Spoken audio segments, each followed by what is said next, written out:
3-0 up. I guess the question is, what happened? Right, so that's something that we're going to have a good look at, because that's the key thing for us. We've got the game in a position where really we should have put it to bed. Should have been game over, but we ended up playing it like we were behind in the game. We've done a lot of running. We've got there's a lack of legs really in terms of what we can do to change things at the moment. All right, so that's the first thing. To try and win that game, we needed to just be calm, take the sting out of it, and go on and continue to do the things we were doing. We didn't. We gave the ball away. We turned the ball over, which is the worst thing you can do against them. That's tiredness, and a bit of naivety. We've got a young back line.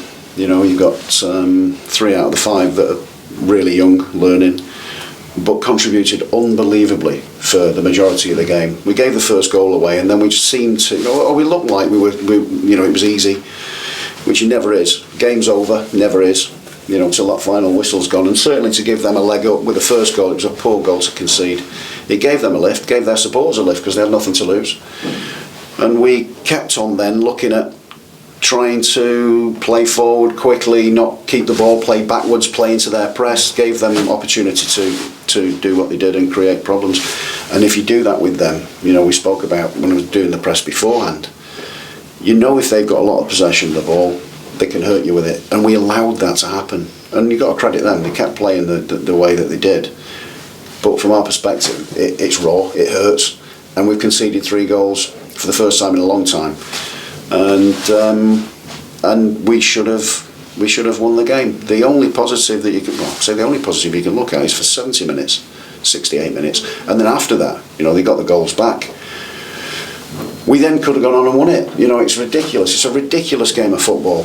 And it does. It's just asked there with if you're angry. Well, it's easy to be. Yeah, I'm angry. I'm going to throw things around, and that isn't the right emotion, in my opinion. I think we've got to look. You've got to learn. There's a lot of learning in the game again, and with the back line that we've got, with the young players that we've got in there, who were absolutely outstanding for the majority of that game. It's about what we do next, because we've got a big game on Wednesday. So there isn't a great deal I can do. I've got loads of injuries. In terms of obviously Carl McFadzean being out is a big one.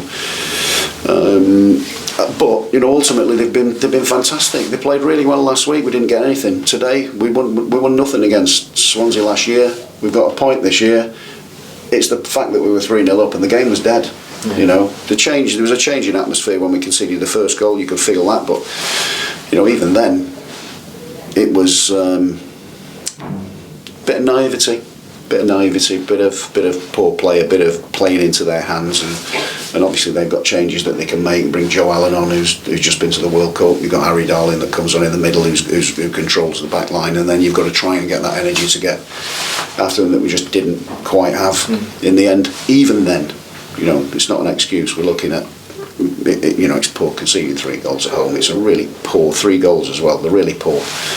We can do a lot more about that. And I was saying yesterday, whoever's most aggressive, whoever's the bravest, who goes and wins the football match. And I think there was 70 minutes or so we were absolutely outstanding. And then really 16-minute spell where they ended up getting the 3 goals that we allowed them back into it. So yes, frustrating. Yes, a bit of naivety. Yes, angry, annoyed. Yeah, all those things. But like I say, annoyance and anger are a waste of time. We've just got to work our way through it.